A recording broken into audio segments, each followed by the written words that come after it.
तो कहानी के शुरू में हम एक आदमी को देखते हैं जिसका नाम पीटर होता है, जो नींद से जागता है कि तभी उसकी वाइफ अचानक से उठकर रोने लगी थी। दरअसल पीटर की बेटी एक कार एक्सीडेंट में मर गई थी, जिसका कसूरवार पीटर खुद को मानता था और उसकी वाइफ अभी तक इस सदमे से बाहर नहीं आई थी, इसीलिए वो अपनी बेटी को याद करके अक्सर रोया करती थी। पीटर अपनी वाइफ को चुप करवाता है और फिर तैयार होकर अपने काम पर निकल जाता है। पीटर एक साइकोथेरेपिस्ट था, एक दिमाग का डॉक्टर। वो अपने जब क्लिनिक में पहुँचता है, उसके पास उसका पहला मरीज आता है, जो कि एक बुजुर्ग आदमी था। उसके साथ मसला ये था कि वो आदमी अपनी पुरानी यादों में जी रहा था। उसे लगता है आज जो साल चल रहा है वो 1985 का है। पीटर उस बुजुर्ग आदमी से आज के प्रेसिडेंट का नाम पूछता है, तो वो बुजुर्ग आदमी उसे 1985 वाले ही प्रेसिडेंट का नाम बताता है। सब जानने के बाद पीटर उस आदमी के बारे में बताता है कि उसे एक तरह का एनीमिया हुआ है, जो एक ऐसी बीमारी थी जिसमें इंसान अपनी पुरानी यादों में जीता है। आज क्या हो रहा है वो कुछ भी नहीं जानता, इसीलिए उस बुजुर्ग आदमी को 1985 की बातें तो याद थी पर आज की नहीं। जिसके बाद उसी शाम को पीटर अपने सीनियर डॉक्टर से मिलने जाता है, जो उससे उसकी बेटी के बारे में पूछते हैं। तभी दिखाया जाता है कि आखिर पीटर की बेटी की मौत कैसे हुई थी। एक दिन जब वो अपनी बेटी को लेकर कहीं पर जा रहा था, तो उसकी बेटी ने उसका हाथ छोड़ दिया और रोड के दरमियान में चली गई। कार एक्सीडेंट में उसकी मौत हो गई। सीनियर डॉक्टर उससे पूछते हैं कि जब तुम्हारी बेटी ने तुम्हारा हाथ छोड़ा तो उस वक्त तुम्हारा ध्यान कहाँ पर था। पीटर को यहाँ पर अब कुछ पुरानी बातें याद आती हैं। उसे याद आता है कि जब वो अपनी बेटी के साथ था तो एक टॉय खिलौने की शॉप के बाहर खड़ा कुछ देख रहा था। तभी उसका ध्यान भटक गया और अगले ही पल उसकी बेटी का एक्सीडेंट हो गया। सब बातों को याद करके पीटर दोबारा से परेशान हो जाता है। फिर कुछ दिन उसकी रूटीन एक जैसी चलती है। बहुत से मरीज उसके पास आते जाते हैं। एक मरीज जो कि एक लेडी थी, वो पीटर के पास आकर पूछती है, मुझे अजीब सी बीमारी है, अजीब सा मसला है। जब मैं लोगों के पास होती हूँ तो लोग मुझे इग्नोर कर देते हैं, मुझ पर ध्यान नहीं देते। मुझे ये बात बहुत बेचैन करती है। खैर ये सब कहकर वो लेडी चली गई थी। अब रात भी हो गई थी। पीटर जब अपने क्लिनिक से जाने लगता है तो उसके पास एक बच्ची आती है, जो अपनी डॉल के साथ बैठी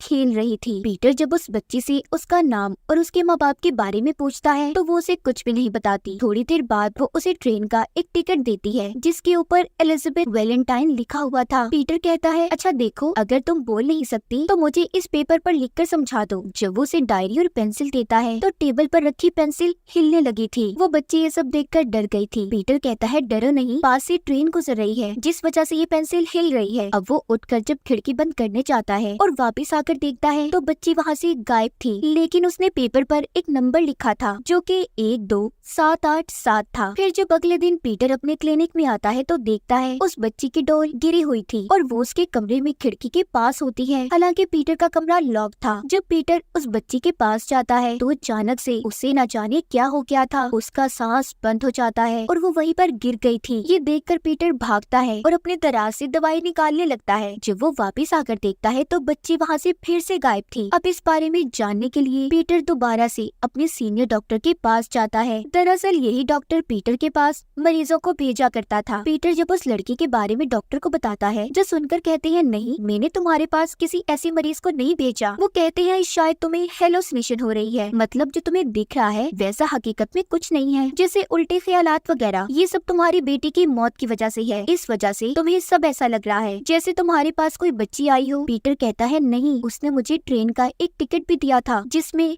एलिजाबेथ लिखा हुआ था। मुझे लगता है वो उसी का नाम है। तभी उसे अपने पास खड़ी एलिजाबेथ नजर आती है, जो देखते ही देखते उसकी बेटी की शक्ल ले लेती है और फिर वहाँ से गायब हो गई थी। ये देखकर पीटर बहुत परेशान हो जाता है और वहाँ से जाने लगता है। अब जब वो ट्रेन में बैठकर अपने घर जा रहा था तो उसके सामने वही लेडी आती है जो पहले उसके क्लिनिक में आई थी, जिसने बताया था कि लोग उसे इग्नोर करते हैं, नजरअंदाज करते हैं। अचानक से वो लेडी एक भयानक भूत में बदल जाती है। पीटर ये देखकर डर गया था। अब जब वो ट्रेन से उतरता है तो बाहर भी उसे वही लेडी नजर आती है, जो कि अब एक आत्मा के रूप में थी। पीटर को कुछ समझ नहीं आता कि उसके साथ आखिर हो क्या रहा है, इसीलिए अब वो उस लेडी के बारे में जानकारी निकालता है, जिससे उसे पता चलता है कि उस लेडी का नाम एरिका था और वो मर चुकी है। यही नहीं, अब तक जितने भी मरीज उसके पास आए थे वो सब के सब मरे हुए लोग थे और उन सब के मरने की तारीख भी एक ही थी, और ये तारीख कोई और नहीं बल्कि एलिजाबेथ का लिखा हुआ नंबर था, यानी कि 1, 2,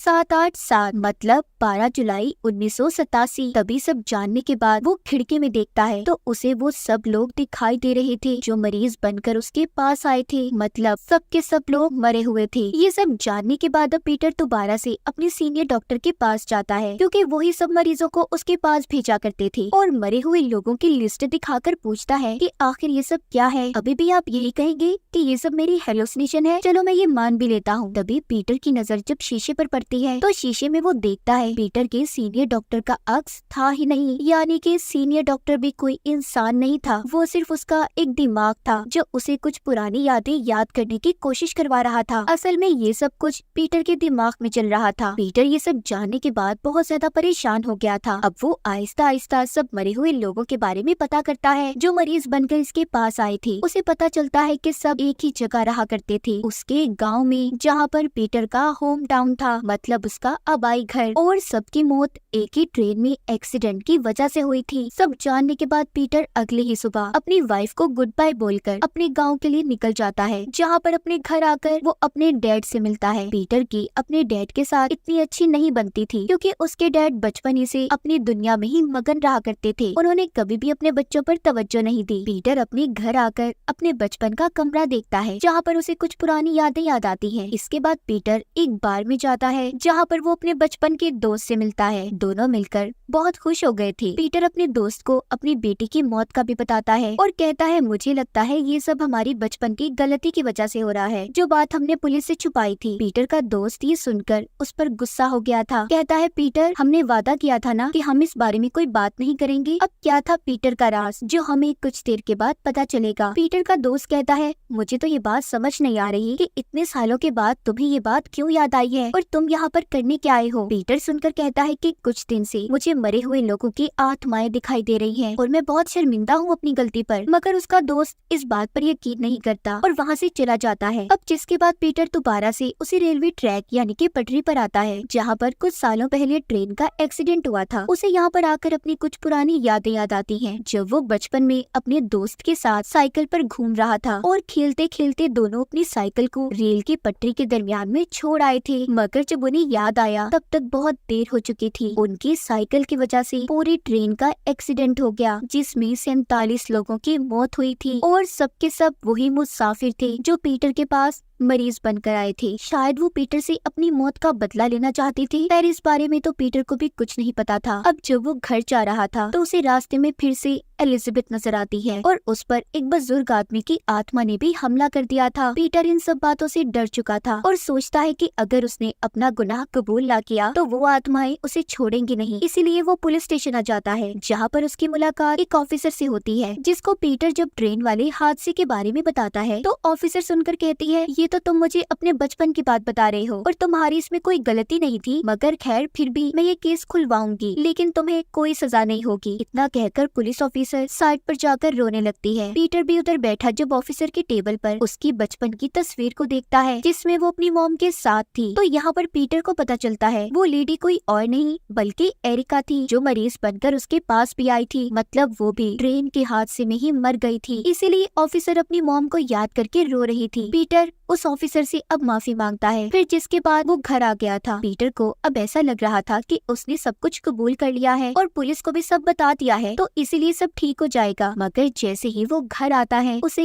एलिजाबेथ की गुनगुनाने की आवाज आती है जो उसकी अलमारी से आ रही थी। जब वो जाकर देखता है तो कोई उसे बंद कर देता है और उस पर हमला करके बेहोश कर दिया था। थोड़ी देर बाद जब उसे होश आता है तो उसके सामने सीनियर डॉक्टर आता है, मतलब कि उसका दिमाग। पीटर उससे कहता है अब तो मैंने अपने गुनाह कबूल कर लिए हैं, पुलिस को जाकर सब बता दिया है, अब तो सब मरे हुए लोगों को आजाद हो जाना चाहिए था। सीनियर डॉक्टर कहता है नहीं, असल में तुम्हें वो बात याद नहीं आ रही जो उस रात असल में हादसा हुआ था। अपने दिमाग पर जोर डालो, वो तुम्हारी अभी भी कुछ यादों पर पर्दे डाल रहा है। तुम्हें तो ये भी याद नहीं है कि तुम्हारी बेटी की मौत कैसे हुई। यहाँ पर पीटर को याद आता है जब वो अपनी बेटी के साथ था तो उसे एक खिलौने की दुकान पर एक ट्रेन का खिलौना दिखाई दिया था जिसे देखकर उसे कुछ याद आने ही वाला था कि तभी उसकी बेटी हाथ छुड़ाकर भाग गई और उसका एक्सीडेंट हो गया। उधर पुलिस ऑफिसर भी ट्रेन वाले हादसे के बारे में छानबीन करना शुरू करती है तो कुछ तस्वीरों में उसे पीटर नजर आता है जो उस वक्त अपने डैड के साथ था, क्योंकि पीटर के डैड एक पुलिस ऑफिसर थे और वो ही इस केस की उस वक्त छानबीन कर रहे थे। पीटर को दिखाया जाता है जो उसी ट्रेन के ट्रैक के पास आया था। उसे अब वहाँ पर जाकर याद आता है कि उस रात रेलवे की पटरी के लीवर को चलाकर बदल दिया था, जिस वजह से ट्रेन का एक्सीडेंट हुआ। अब वो ट्रेन के कंट्रोल रूम में जाता है जहाँ पर उसके दोस्त को मारकर किसी ने लटका दिया था। ये सब देखकर पीटर जल्दी से वहाँ पर पुलिस को बुलाता है। ऑफिसर आकर जब वहाँ की छानबीन करवाती है तो उन्हें वहाँ पर एक बैच गिरा हुआ मिलता है जो कि किसी स्कूल की बच्ची का था। रात को पीटर भी बैठकर बहुत सोचता है,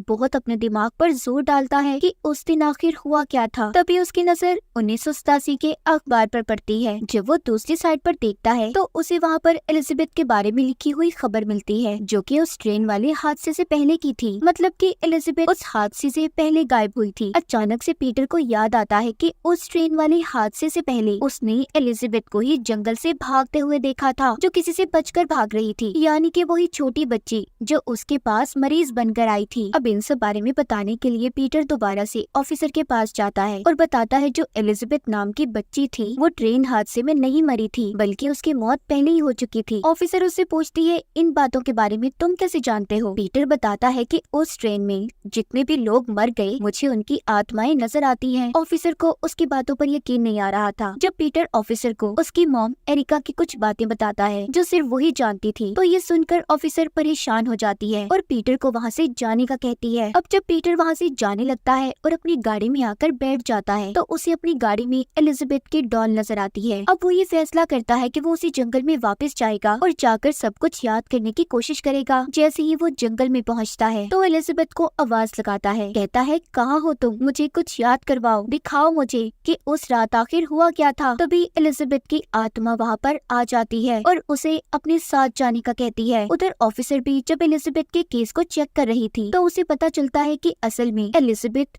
ट्रेन वाले हादसे से पहले ही गायब थी और जो बैच इन्हें ट्रेन के पास से मिला था वो उसी का था। और तो और उस वक्त एलिजाबेथ के केस को पीटर के डैड देख रहे थे, मगर उसकी रिपोर्ट में एलिजाबेथ के मरने के बारे में कुछ नहीं लिखा था कि उसकी मौत कैसे हुई। ये सब पता करने ऑफिसर पीटर के डैड से मिलने जाती है और उन्हें बताती है कि उस रात एलिजाबेथ की मौत की वजह कुछ और थी और मामूली सी साइकिल से इतनी बड़ी ट्रेन का एक्सीडेंट नहीं हो सकता। मुझे तो लगता है उस रात ट्रेन के कंट्रोल रूम में एलिजाबेथ ही थी। ये सब सुनकर पीटर के डैड थोड़ा परेशान हो जाते हैं और कहते हैं जब ट्रेन का एक्सीडेंट हुआ था ना तो मैं तभी उधर पहुंच गया था, मैंने एलिजाबेथ को तो नहीं देखा। यहीं पर ऑफिसर उसकी बातों से पीटर के डैड को पकड़ लेती है और कहती है कि उस दिन तो सारे रास्ते बंद थे, तो आप कैसे उधर पहुंचे? मतलब आप पहले से उधर मौजूद थे? ये बातें सुनकर पीटर के डैड चुप हो जाते हैं और ऑफिसर को कॉफी पीने का कहते हैं, मगर वो मना कर देती है और अपनी गन निकालने ही वाली थी कि तभी पीटर के डैड उसके सर में कुछ मारकर उसे बेहोश कर देते हैं। दूसरी तरफ जंगल में दिखाया जाता है एलिजाबेथ अब पीटर को उसकी पुरानी यादें दिखाने लगती है। उसे याद आता है कि बचपन में उसने एलिजाबेथ को गाड़ी से निकलकर भागते हुए देखा था, फिर अचानक से उसे चीख सुनाई दी थी जो ट्रेन के कंट्रोल रूम से आ रही थी। यहाँ पर हमें पता चलता है कि उस वक्त पीटर के डैडी थे जिन्होंने एलिजाबेथ को अगवा किया था और कंट्रोल रूम में उसके साथ गलत काम कर रहे थे और इसी दरमियान एलिजाबेथ ने खुद को बचाने के लिए ट्रेन के लीवर को खींच दिया, जिस वजह से ट्रेन पटरी से उतर गई और एक्सीडेंट हो गया जिसमें सब लोग मारे गए। फिर पीटर ने देखा कि उसके डैड ने एलिजाबेथ को भी मार दिया और उसकी लाश को भी ले जाकर ट्रेन के अंदर मरे हुए लोगों के दरमियान में रख दिया ताकि सबको लगे कि वो भी ट्रेन के हादसे में ही मर गई है। ये सब कुछ पीटर को याद आ जाता है। अब उसे पता चल गया था कि असल में एलिजाबेथ की मौत का कसूरवार उसके डैड थे, इसी वजह से उसके जहन पर जोर पड़ा और वो अपनी पुरानी यादों को भूल गया था। अब सब जानने के बाद पीटर अपने डैड के पास जाता है और कहता है कि डैड मैं सब जान गया हूँ, आपने ही एलिजाबेथ को मारा था ना, इसीलिए अब आपके साथ अच्छा नहीं होगा, खुद को पुलिस के हवाले कर दें। और फिर पीटर पुलिस को कॉल करने लगता है। तभी वो सुनता है कि ऑफिसर के फोन की आवाज उसके डैड के घर से आ रही थी। पीटर समझ गया था कि उसके डैड ने ऑफिसर के साथ भी कुछ गलत किया है, इसीलिए दोनों के दरमियान में हाथापाई हो जाती है, मगर पीटर के डैड ने उसे भी मारकर बेहोश कर दिया था। अगली सुबह पीटर के डैड अपने बेटे और ऑफिसर को लेकर जा रहे थे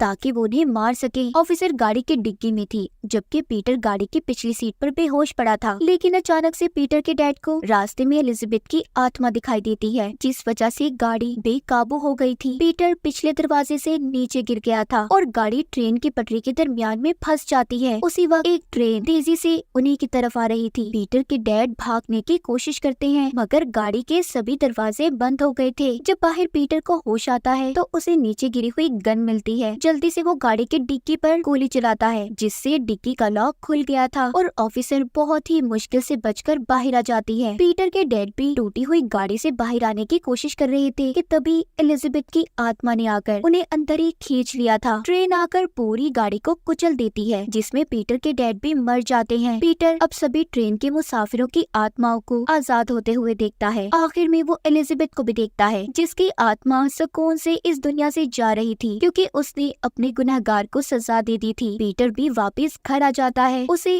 अब सुकून मिलता है। तभी उसे अपनी बेटी की भी आत्मा दिखाई देती है जो पीटर को गुड बाय बोलकर चली गई थी। कहानी के आखिर में पीटर को दिखाया जाता है जिसने अपनी जिंदगी में सब कुछ ठीक कर लिया था, बहुत से लोगों को इंसाफ दिलवाकर और उनकी आत्माओं को सुकून से उनकी दुनिया में पहुंचा दिया था। वो अपनी वाइफ के साथ हंसी खुशी जिंदगी गुजारने लगता है और इसी के साथ इस फिल्म की कहानी भी यहीं पर खत्म हो जाती है।